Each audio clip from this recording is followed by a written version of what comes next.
21절입니다. 21절은 너희 가운데 한 사람이 나를 팔아 넘겨줄 것이다 라고 하죠. 이것은 은밀히 팔계획을 진행시키는 유다 이외에 실로 충격적인 말씀으로 받아들여졌습니다. 물론 유다 자신도 놀라움과 당혹함을 감추지 못했을 것입니다. 예수님은 앞에서도 그 죽음의 절차에 이르는 과정에 대해 은연중에 말씀하신 적이 있죠. 그런데 제자들은 예수님께서 죽으실 것이라는 사실과 자신들 가운데서 팔아넘길 자가 있다는 사실에 대해서 슬퍼하지 않을 수 없었습니다.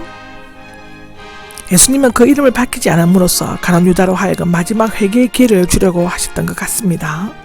22절에 보면 주님 나는 아니겠지요 라고 하는 부정적인 답변을 기대하면서 묻는 질문입니다. 나는 아니지요 그렇지요 이 뜻이죠.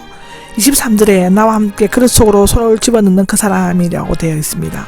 함께 식사를 하는 것은 가장 친한 사이며 서로 상대방을 해롭게 하지 않는 것을 의미하는데 이때 그릇에는 가위를 어겨 약한 불에 졸려 초에 탄 수프가 담겨져 있었고 빵을 그것에 찍어 먹도록 되어 있었습니다.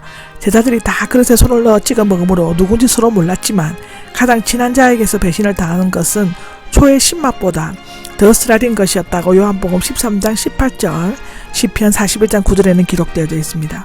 여기에서 유다가 나는 아니겠지요 라고 물으며 그릇에다가 빵을 찍는 먹는 모습이 너무나 가증스럽고 경멸스럽게 느껴집니다. 4절에 보면 기록된 대로 떠나가지만이 되어 있습니다. 그리스도의 고난과 죽음에 관해서는 많은 예언자들이 미리 말한 바 있습니다. 화가 있을 것이다. 그리스도의 대속적인 죽으심은 이미 하나님의 예정 가운데 있었으며 결코 가룟 유다의 배신 때문에 이루어진 것은 아닙니다. 유다는 마치 골고다를 향해 달리는 마차가 뛰어들어 죽음을 자초한 것에 지나지 않았습니다. 그러므로 그에게는 화가 있고 차라리 태어나지 않는 것이 좋을 뻔하였다고 합니다. 보면 선생님 나는 아니겠지요가 나옵니다. 가룟 유다가 얼마나 뻔뻔스럽고 위선적인가를 보여주는 장면이죠. 그는 다른 제자들과는 달리 예수님을 향해 주님 대신에 랍비 선생님이라고 불렀습니다. 그는 아직도 예수님을 구주로 영접하지 않고 선생님 정도로 알고 있었다고 49절에는 나옵니다. 내가 말했다는 내 자신이 말했다 했듯 적어도 이것은 가룟 유다만이 알 수 있게 말씀하신 것으로 추측되어지는데 왜냐하면 다른 제자들은 유다의 배신 행위를 모르고 있었기 때문입니다.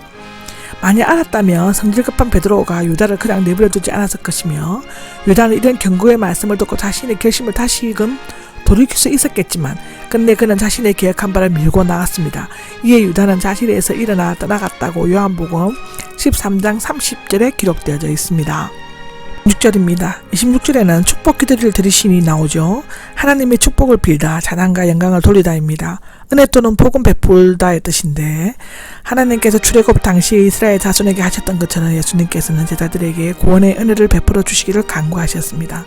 이것은 내 몸이다 라고 했는데 내 몸을 상징한다, 내 몸을 나타낸다의 뜻임이 분명합니다. 예수님은 여기에서 누룩 없는 떡을 자신의 몸과 연관시키셨는데 이에 대해서 역사적으로 많은 견해가 있어 왔습니다.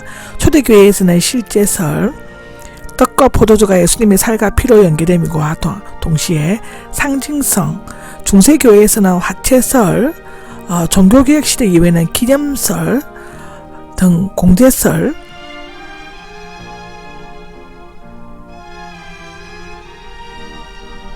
영적 임재설 등이 있습니다. 개혁계에서는 기념설과 영적 임재설을 취하고 있습니다. 27절에 보면 감사기도를 드리시니 나옵니다. 성만찬을 의미하고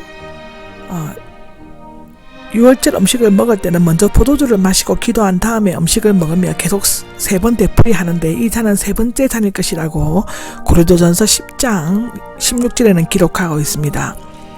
28절에 보면 용서해 주려고 흘리는 은이 되어 있는데 이것은 예수님의 십자가 죽음이 우리의 죄사함을 위한 대속의 죽음이었음을 보여줍니다. 구약의 희생제사에 있어서 가장 핵심적인 내용은 죄 용서를 얻게 하기 위해 희생제물이 피를 흘린다는 데 있습니다. 피 흘림이 없으면 죄사함이 없다라고 히브리서 9장 22절, 이사야 53장 11절에 기록되어져 있습니다. 언약의 피는 고대 근위 사본들에는 언약으로 되어 있지만 후대 사본들에는 새가 더 첨가되어 있습니다. 단어에 관계없이 언약은 새 언약이고 예수님께서는 포도주, 즉 예수님의 죽음에 의해서 흘려진 피의 상징으로 언약을 맺으셨는데 원래는 희생제물인 짐승의 피로 맺어졌습니다. 출애굽기 24장 8절, 히브리서 8장 6절에서 13절에 나옵니다. 그러나 이 예언 언약은 임시적이고 불안했기 때문에 인간의 죄를 온전히 사할 수가 없었습니다.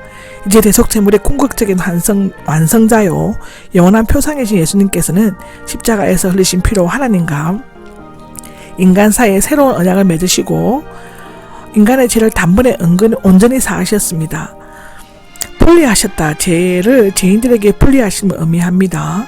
옛 언약은 율법을 지킴으로써 구원을 받는다는 약속이었지만 새 언약은 예수 그리스도를 믿음으로써 공로 없이 의롭다함을 받는다는 약속이었는데 모세의 경우는 피를 흘리는 데 지나치지 않았으나 예수님은 마시라고 하셨습니다.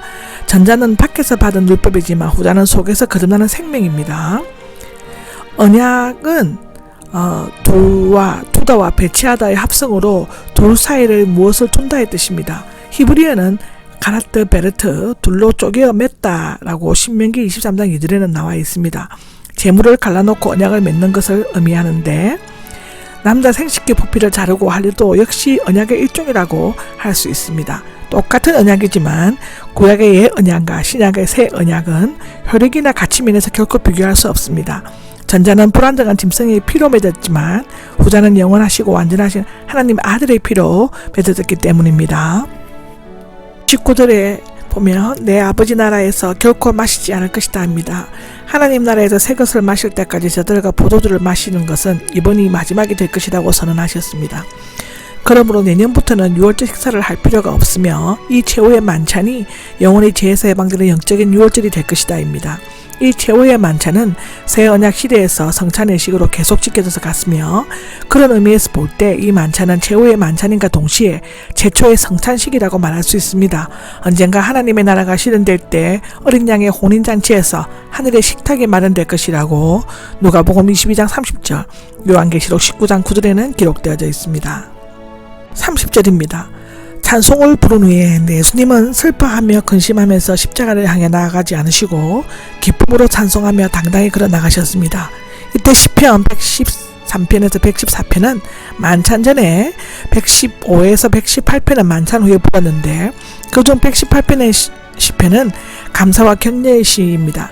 예수님께서 갈보리 걸어가시는 십자가의 길은 결코 절망이나 실패의 길이 아니요 소망과 성공, 영광의 승리의 길이었습니다.